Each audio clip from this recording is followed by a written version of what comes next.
You search how to buy shares of Galapagos. Galapagos is a Belgian biotech firm focused on small molecule drug discovery and development, trading on Euronext under the ticker GLPG.NV. This video is educational only and not financial advice. It does not promise returns. To buy shares, you need a broker account. I will use eToro as an example to demonstrate the steps. After signing up, you must verify your account, typically with an identity document, and add funds to your account before placing trades. Use the platform search bar and type the ticker GLPG.NV.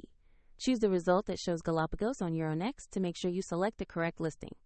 On the asset page, check the basic company information and the price chart. Confirm the listing reads Euronext and the ticker GLPG. NV down, so you are on the correct stock page. Tap Invest or Buy. Enter the amount you want to allocate, then review order options like market or limit, and check the order summary. Confirm the order. If the market is closed, the order may be scheduled. If you lack sufficient funds, the platform will prompt you to deposit before confirming. Once the order executes, the position will appear in your portfolio. For convenience, the example eToro link is in the description if you want to follow the steps shown.